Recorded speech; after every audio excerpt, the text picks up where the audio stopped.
Friends, இன்னைக்கு வந்து டே 3 நமக்கு இந்தியாவில் சேலத்தில். நேற்று கிரகப்பிரவேசம் ரொம்ப சூப்பராக முடிஞ்சிருச்சு. நிறைய பேர் ரிலேட்டிவ்ஸ் எல்லாம் மீட் பண்ணேன், ஃப்ரெண்ட்ஸை மீட் பண்ணேன். நேற்று ஈவினிங் வந்து என்னோட பழைய ஃப்ரெண்ட்ஸ் எல்லாம், சைல்ட்ஹுட் ஃப்ரெண்ட்ஸ் எல்லாம், ஸ்கூல் ஃப்ரெண்ட்ஸ் எல்லாம் போய் மீட் பண்ணிட்டு வந்து நல்லா ஃபன்னான நைட்டாக இருந்துச்சு.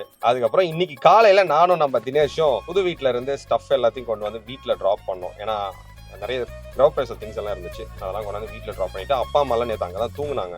அவங்களே கொண்டாந்து வீட்டில் ட்ராப் பண்ணிட்டாங்க. ஏன்னா இன்னும் நிறைய ஒர்க் இருக்கு. இன்னொரு 1 மாசமாவது ஆகும் அந்த வீட்டில் மூவ் பண்றதுக்கு. இன்டீரியர் ஒர்க்ஸ் எல்லாம் நிறைய இருக்கு.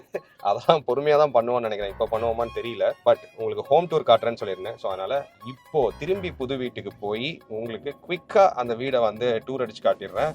ஃபுல்லி ஃபினிஷ்டு கிடையாது. உங்களுக்கு ஒரு சும்மா ஒரு ஐடியாவுக்கு தான் வீடு எப்படி இருக்கு அப்படின்னு காட்டுறதுக்காக.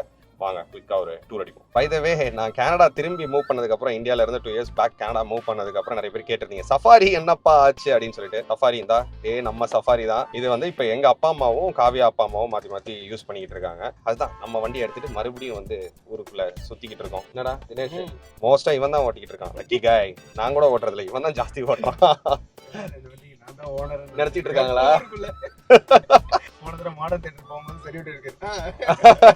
ஏண்டா ஊருக்குள்ள இப்படித்தான் சொல்லிக்கிட்டு தெரியா? ஓனர் தானடா, நீ என்னடா ஓட்டிக்கிட்டு இருக்க?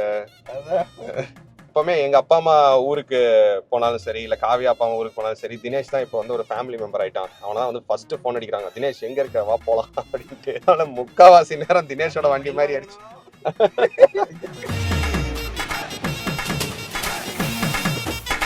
அடிவாரத்து கிட்ட இருக்கு, ரொம்ப க்ளோஸா இருக்கு. அண்ட் இதோட ஏரியா வந்து பாத்தீங்கன்னா இது 2 பிளாட். அது ஒரு 4000 ஸ்கொயர் ஃபீட், இது ஒரு 4000 ஸ்கொயர் ஃபீட். இப்போ இந்த சைட்ல நாங்க வீடு கட்டியிருக்கோம் இல்லையா, அதே சைட்ல வந்து காவியா அப்பாவும் இன்னொரு வீடு கட்ட போறாங்க. ஸோ அதனால காவியா வீடும் எங்க வீடும் பக்கத்துல வரப்போகுது. இப்போ இது வந்து total 4000 square feet land area. Built up area 2600 square feet.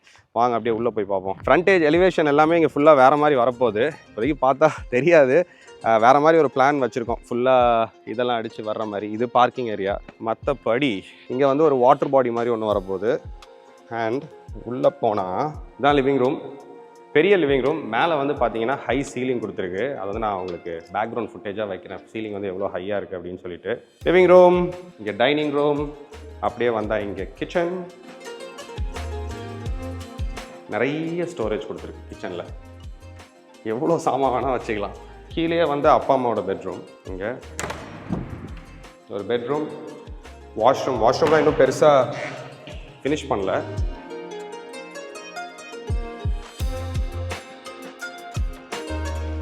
அப்புறம் கெஸ்ட் ரூம்லேயே வந்து ஒரு வாஷ்ரூம். இங்கே இருக்கிற எல்லா பெட்ரூமுக்குமே வந்து ஒரு ஃபுல் அட்டாச்டு வாஷ்ரூம் இருக்குது.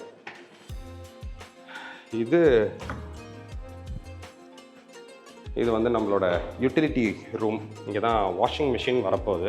பை த வே, வீட்டுக்குள்ளேயே ஒரு மரம் வச்சுருக்கோம். இது ஆக்சுவலாக ஒரே பீஸ். இது வந்து 3 பீஸ் கிடையாது.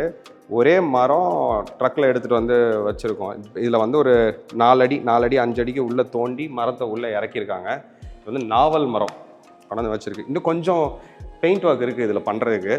பட் நல்லாயிருக்கும். எனக்கு இந்த வீட்டில் வந்து எனக்கு ரொம்ப பிடிச்ச ஒரு பீஸ்.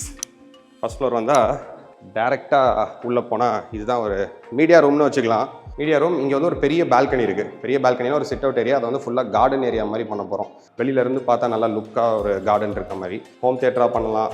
இல்லை நான் அடிக்கடி இனிமேல் சேலத்துக்கு வர வேண்டி இருந்துச்சு அப்படின்னா இது ஒரு எடிட்டிங் ஸ்டுடியோவாக பண்ணிக்கலாம் அப்படின்னு சொல்லிட்டு. நம்ம ஃபில்ம் ரூட் சேனல் உங்களுக்கே தெரியும், நல்லா தான் போய்கிட்டு இருக்கு. ஸோ இன்கேஸ் ஷூட்டுக்கெல்லாம் யூஸ் பண்ணோன்னா இனிமேல் நம்ம வீடியோ கூட யூஸ் பண்ணிக்கலாம். இங்கே ஒரு எடிட்டிங் சிஸ்டம் போட்டு இங்கேயே வீடியோ எடுத்து இங்கேயே எடிட் பண்ணிக்கலாம். இதுலேயே ஒரு அட்டாச்டு வாஷ்ரூம் இருக்குது. வாஷ்ரூம் என்ன அதே தான், இன்னும் ஃபுல்லாக ஃபினிஷ் பண்ணல, அதெல்லாம் பண்ணணும். அண்ட் இதுதான் எங்களோட பெட்ரூம், மாஸ்டர் பெட்ரூம். இதுலேயும் ஒரு அட்டாச்ட் வாஷ்ரூம் இருக்குது. நல்ல பெரிய வாஷ்ரூம். வெட் ஏரியா, ட்ரை ஏரியான்னு 2ஆக பிரிக்க போகிறோம். ஷவர் ஏரியா வந்து கரெக்டாக செட் பண்ணிவிட்டு மற்றது பிரிக்க போகிறோம். அண்ட் இங்கே வந்தீங்கன்னா இங்கே ஒரு பெரிய லான் வைக்கலாம் அப்படின்னு ஒரு பிளான். இது ஃபுல்லாக கவர் பண்ணி க்ளோஸ் பண்ணிவிட்டு இதில் வந்து ஒரு பெரிய கார்டன் ஏரியா மாதிரி வரப்போகுது. நல்லா ஃப்ரெண்ட்ஸோட சில் பண்ணுறதுக்கு. ஃப்ரெண்ட்ஸ்லாம் வந்தாங்கன்னா இது வழியாக வந்துக்கலாம். நம்ம ஃபேமிலிலாம் இருக்கோம் அப்படின்னா, இப்போ எங்கள் ரூமில் இருக்கோம் அப்படின்னா இந்த இடத்துல கிளாஸ் டோர் போட்டுருவோம். இப்போ ரூமில் இருந்து அதை ஓப்பன் பண்ணி வச்சு நமக்கு ரூம் கூடவே ஒரு பெரிய கார்டன் ஏரியா இருக்கிற மாதிரி ஒரு நல்ல வியூ கிடைக்கும். ஸோ அண்ட் மொட்டை மாடி இருக்குது. மொட்டை மாடியும் என்ன மறுபடியும் ஃபினிஷ் பண்ணல. மேலே திரும்பி ஏதாவது கட்டணும்னா கட்டிக்கலாம். அண்ட் மேலேயே ஒரு ஸ்டோர் ரூமும் இருக்குது. இதுதான் நம்ம மேலே இருக்க ஸ்டோர் ரூம். பட் என்ன விஷயம்னா இந்த வீட்டில் இன்னும் நிறைய இன்டீரியர் ஒர்க்ஸ் இருக்குது, இன்னும் நிறைய ஃபினிஷிங் ஒர்க் இருக்குது. இன்டீரியர் செய்யும் போது இதில் நிறைய சேஞ்சும் பண்ணணும் அப்படின்னு நினச்சிட்ருக்கேன். ஏன்னா நம்ம கனடாவிலேருந்து இதை கோஆர்டினேட் பண்ணி பண்ணும்போது நமக்கு ஒரு பெரிய ஐடியா இல்லை. சிலது நல்லா இருக்கும்னு நினச்சிருப்போம். ஏன்னா நமக்கு விஷுவலாக ஃபோட்டோவில் காட்டுறது ஒரு மாதிரி இருக்கும். இப்போ இங்கே வந்து பார்க்கும்போது நிறைய விஷயங்கள் வேறு மாதிரி இருக்குது. ஃபார் எக்ஸாம்பிள் டோர்ஸாக இருக்கட்டும், இல்லை லைட்டிங்காக இருக்கட்டும், பாட் லைட்ஸ் போட்டிருக்கோம் நிறைய இடத்துல. பட் அதுலேயும் சில சேஞ்சஸ்லாம் இருக்குது. அதெல்லாம் இப்போ உடனே பண்ண போகிறதில்ல. இப்போதைக்கு இங்கே வந்து நாங்கள் மூவ் பண்ணி எல்லாம் செட்டில் பண்ணிவிட்டு ஃபால் சீலிங்லாம் வச்சு இது இன்னும் கொஞ்சம் எப்படி என்ன சொல்கிறது பர்ஃபெக்டாக எப்படி மாற்றுறது அப்படின்னு சொல்லி நிறைய பண்ணுவேன். உங்களுக்கே தெரியும் நிறைய விஷயங்கள் வந்து ரொம்ப பார்த்து செய்வேன் அப்படின்னு சொல்லிட்டு. ஸோ இப்போதைக்கு கன்ஸ்ட்ரக்ஷன் வைஸாக எல்லாம் ஓவர். பட் எல்லாம் ஓவர்னு சொல்ல முடியாது. கன்ஸ்ட்ரக்ஷன் வைஸாக இன்னும் நிறைய இருக்குது. இன்னும் சேஃப்டி ஃபீச்சர்ஸ் எல்லாம் நிறைய பண்ணணும். இங்கே மூவிங் ஆகிறதுக்கு முன்னாடி கிரில்லெல்லாம் போடுறது, க்ளோஸ் பண்ணுறது அந்த மாதிரி. ஸோ அது முடிச்சதுக்கப்புறம் மேபி இன்னொரு 1 இயரில் வந்து ஃபுல்லாக ஒரு இன்டீரியர் ப்ராஜெக்டாகவே ஒன்று எடுத்து இது ஃபுல்லாக இன்டீரியர் வந்து வேறு லெவலாக செய்யணும் அப்படின்றது தான் என்னோட ஆசை. இங்கெல்லாம் பார்த்தீங்கன்னா பெரிய விண்டோ கொடுத்துருக்கு. வென்டிலேஷன் பிரைட்னஸ் வைஸாக வேறு லெவலாக இருக்கும் இந்த வீடு. அதெல்லாம் அது வந்து முன்னாடியே ஆர்கிடெக்ட் காவியோட கசின் தான் இதோட ஆர்கிடெக்ட் தீபக்னு சொல்லிட்டு பியூட்டிஃபுல்லான டிசைன் கொடுத்தாரு. எலிவேஷனாக இருக்கட்டும், உள்ளே வந்து பிளானாக இருக்கட்டும். இப்போ 2600 ஸ்கொயர் ஃபீட் அப்படின்னாலுமே உங்களுக்கு பார்க்கும்போது ஒரு மெஜஸ்டிக்காக இருக்கும். பார்க்கும்போது மேசிவாக இருக்கும் இந்த வீடை பார்த்தா உள்ளே வந்தோடனே. ஏன்னா இந்த கிட்டத்தட்ட இது எக்ஸாக்டாக தெரியல 18 ஃபீட்டோ 20 ஃபீட்டோ இது மேலே ஹாலில் எலிவேஷன் மட்டுமே. ஸோ உள்ளே வரும்போதே பார்த்தீங்கன்னா ஒரு பிரம்மாண்டமான உங்களுக்கு ஒரு ஃபீல் கொடுக்கும். அதே மாதிரி இப்போ கனடாவாக இருக்குது, யூஎஸ் அந்த மாதிரி இருக்குன்னா இங்கே கிரில்லெலாம் வைக்க தேவையில்லை. ஃபுல்லாகவே நிறைய வந்து நமக்கு ஃபுல்லாக கிளாஸ்லேயே பண்ண முடியும். பட் இங்கே வந்து சேஃப்டி கன்சர்ன்ஸ் இருக்கிறனால நம்ம வந்து இந்த மாதிரி கிரில் கொடுத்துருக்கோம். பட் இப்போதைக்கு பிளாக் கிரில் கொடுத்தோம்.